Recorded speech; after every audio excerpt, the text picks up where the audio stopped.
Hello students, welcome back to Frescon Academy of Science and I am your Rajat sir teaching you what? Kingdom Fungi, right? So हम लोगों ने Kingdom Fungi के बारे में बहुत सारी चीजें पढ़ ली हैं. हम लोग ने लास्ट वीडियो लेक्चर में उसके दो टाइप्स पढ़े and now in this video lecture we'll study the last two types of fungi, right? So we have done Phycomycetes and Ascomycetes and today in this video lecture we will be doing Basidiomycetes and Deuteromycetes. So पहली बात तो तुम सब लोग ये दिमाग में रख के लो कि भैया फंगाई जब भी पढ़ेंगे तो फंगाई के सर कितने होते हैं? 4. ठीक है, कितने होते हैं? 4. कौन कौन सा फंगाई में याद रखो? पहला क्या था? फाइकोमाइसिटीज, याद आ रहा थोड़ा थोड़ा. फिर दूसरा क्या था? Ascomycetes. Third is basidio and deutero. Now सबसे पहले हम पढ़ेंगे basidio. So basidio is the most advanced form of fungi और ये वही है जो तुम सबसे ज्यादा अपने आसपास देखते हो. ये वही है जिसको तुम खाते हो. समझ गए? Yes, mushrooms. All mushrooms they come under Basidiomycetes. Very very important and very सबसे ज्यादा पाया जाने वाला and it is the most advanced form of fungi. So guys, इसका habitat definitely हमें पता है क्या होगा. Humid. Okay, we can write wood.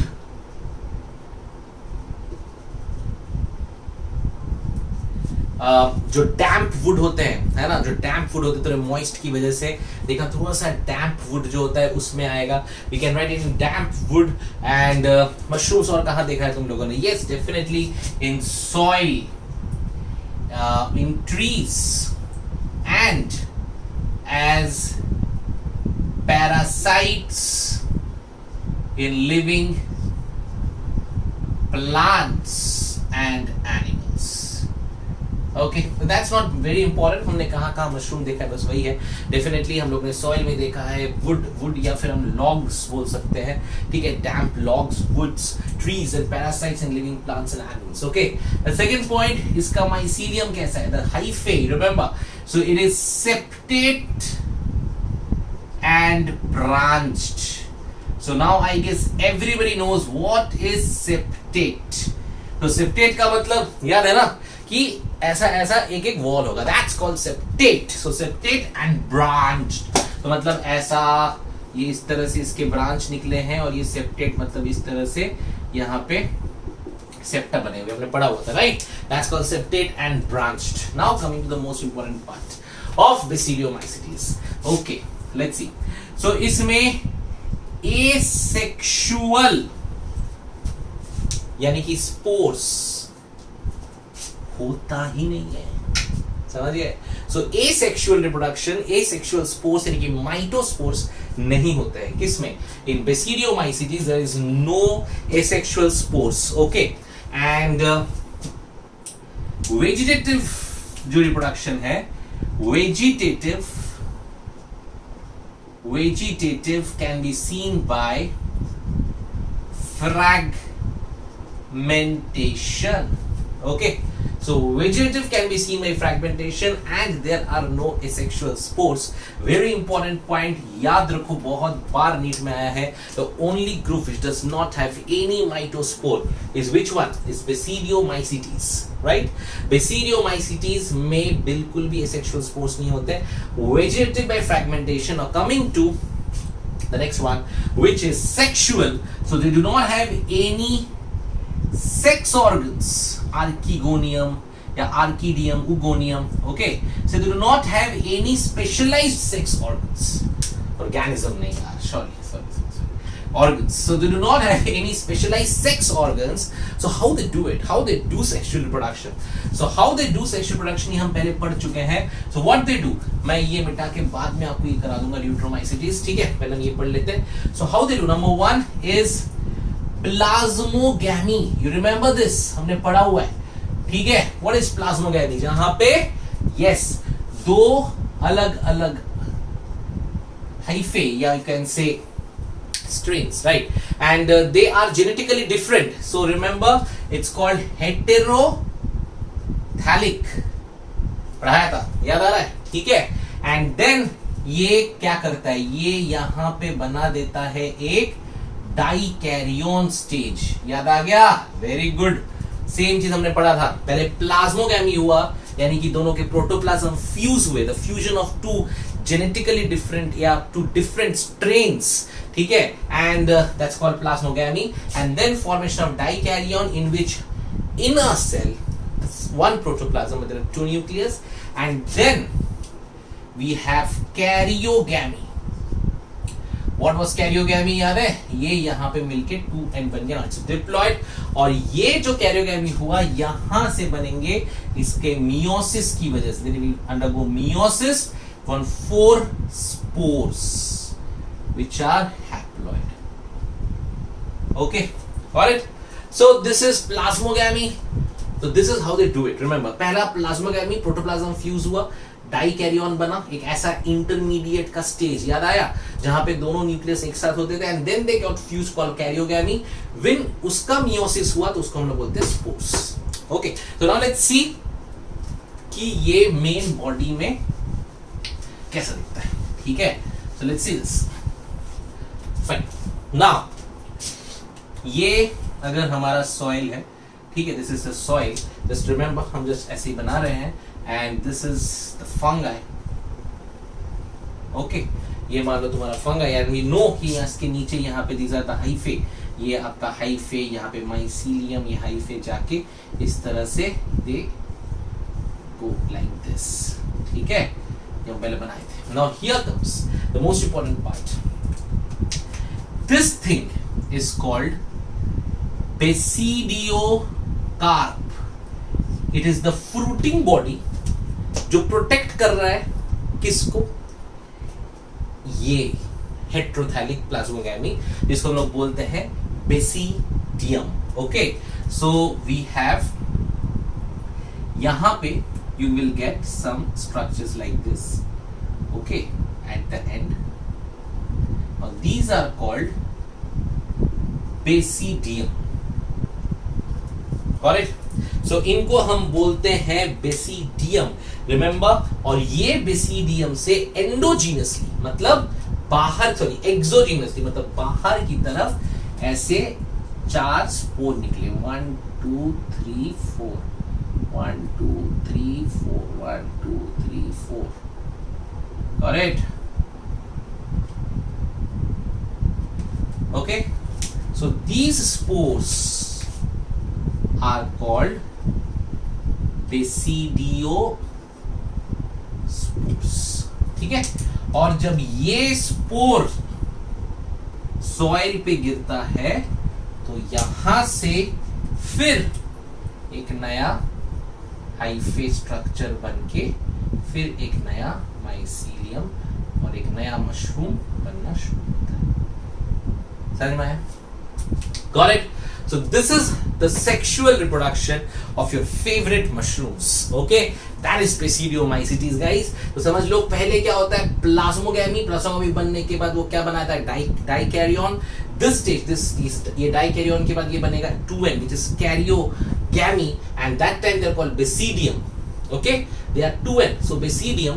और ये basidium में क्या होता है, meiosis to form meiospores, and those spores are called basidiospores. Remember, basidiospores जो होते हैं they are exogenous.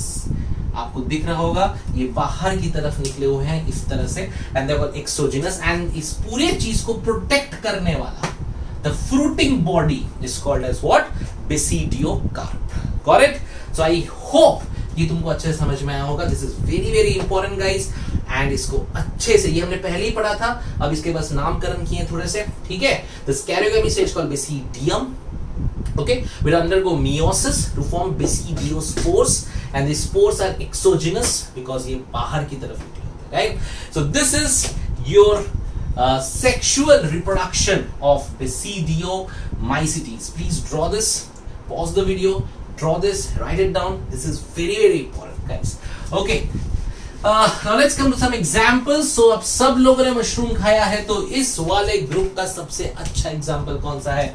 Definitely number 1, mushrooms. Aha. So they are edible? Yes. Or some are non-edible too. Got it? Let's remember a name of a mushroom is agaricus. Okay. So agaricus is the name of mushroom. The full name is Agaricus campestris. So remember this. If they ask you an example of a mushroom, एक mushroom का नाम पूछा तो आपको लिख के आना है Agaricus campestris. Very very important. But there are some poisonous mushrooms also. They are called toadstools. Now they are totally non-edible. Okay. They are non-edible. These mushrooms, they look very beautiful, they are very colorful, they are very bright, but they are poisonous to human beings. They can kill you. Yes, best example is Caesar's mushroom. Yes, Caesar's mushroom, right? So the Caesar mushrooms, the Caesar mushroom, इसका जो नाम है, the name is Amanita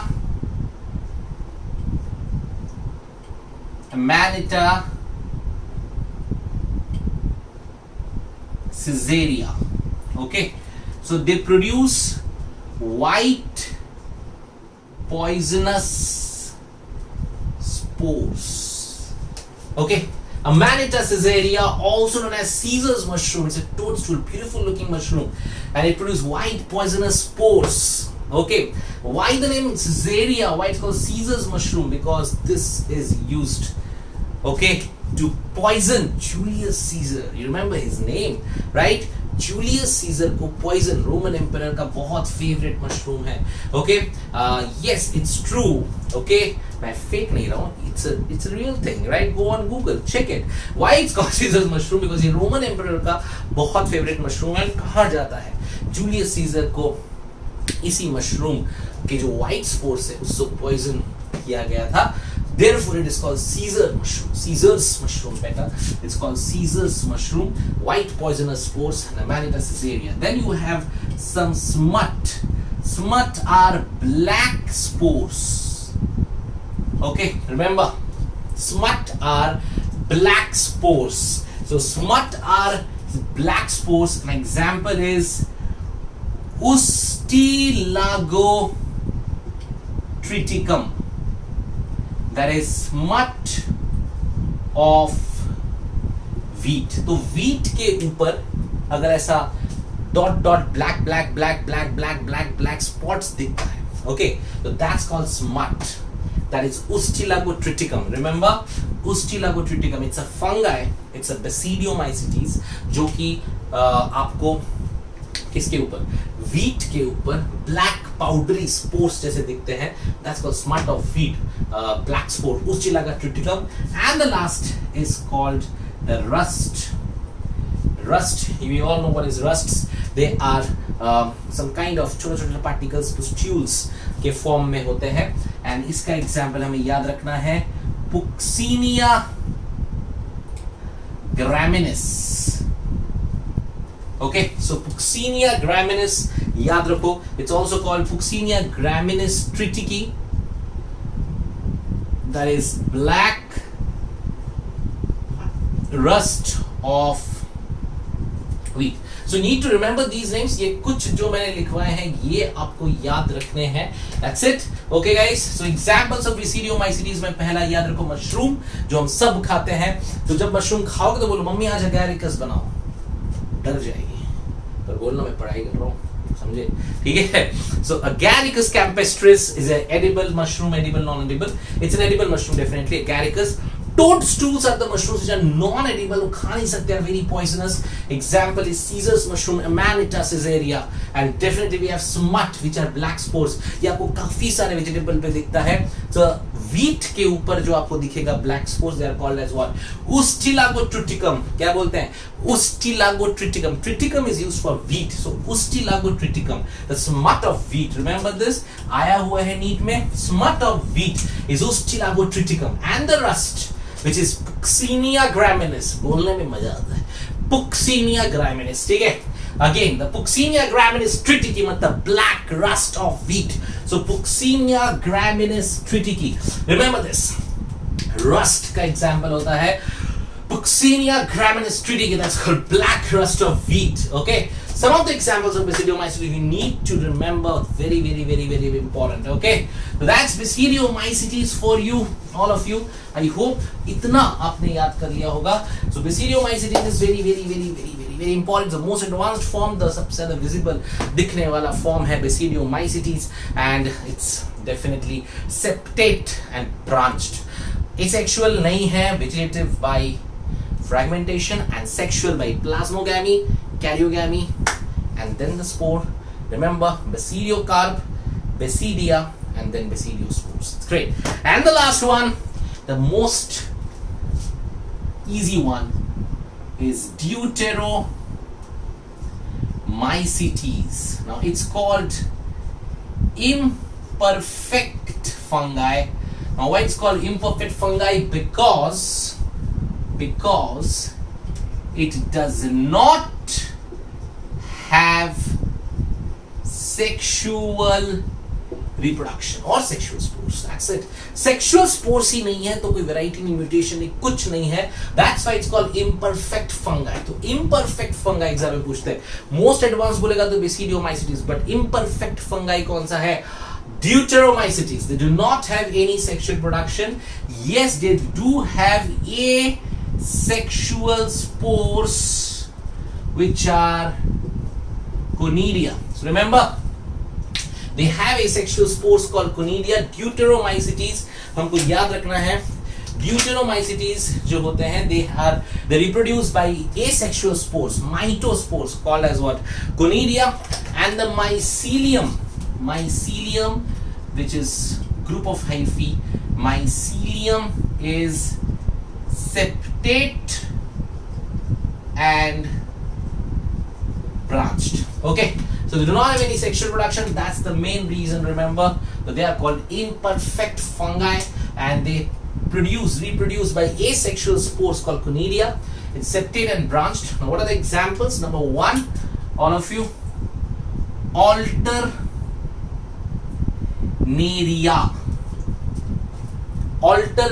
solanum. Okay, remember the name is Alternaria solani. What is this? This is late blight of potato.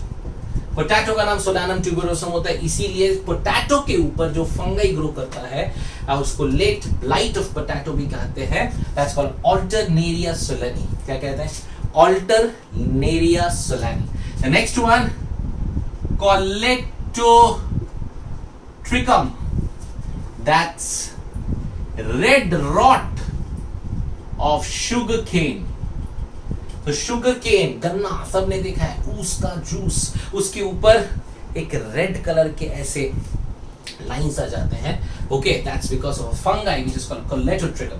So Colletotrichum is red rot of sugarcane. And one very dangerous one called Trichoderma. ये हमारे skin के ऊपर ये fungi majorly आता है, जो cyclosporin ऐसी चीजें बनाता है, काइटिन, साइक्लोस्पोरिन. इसकी वजह से हो सकता है कि आपको ल्यूकोपीनिया हो, मतलब आपके WBCs कम हो जाए. Leave that. बट बेसिकली आपको ये तीन चीजें याद रखनी है. In deuteromycetes, Alternaria solani, late blight of potato, Colletotrichum, red rot of sugarcane, and Trichoderma. Okay, so this is fungi. Okay, so this is fungi and we completed fungi. Okay, so हमने fungi के characteristic पढ़े बहुत सारे, and then हमने पढ़े phycomycetes, and उसके साथ हमने पढ़ा ascomycetes, then basidiomycetes and deuteromycetes. Guys, this is fungi. और आपको ये किंगडम जबान पे होना चाहिए, बिकॉज इसमें से नीट के सवाल गारंटी आने वाले हैं. ओके सो अगर आपको याद नहीं हो रहा है कोई वर्ड, कोई भी प्रॉब्लम हो रहा है, तो प्लीज कॉल मी और hence proved me. Okay that's our app, 24/7 doubt solving app called Hence Proved. Okay, and tell your friends to subscribe, to come, to like, to comment and share our videos. इस channel को थोड़ा सा और बड़ा बनाते हैं ताकि और लोग ये वीडियोस देखें और उन्हें भी अच्छे से ये चीजें समझ में आए और उनको भी मजा आए पढ़ाई करने में. Okay guys, so well done. अच्छे से पढ़ो, मेहनत करो, भगवान तुम्हें डॉक्टर बनना है, so therefore it's very important. Okay so अच्छे से मेहनत करो, वर्क हार्ड. एंड ये जो चैप्टर हमने पढ़ा, जो मेमोनेरा, प्रोटिस्टा, फंगाई, इसको इतने अच्छे से याद रखो, लिख लिख के नोट्स बना के, कि आपको ये चीजें याद रहे अगले 2 साल तक. Best of luck and any problem, I'm always here. Bye bye.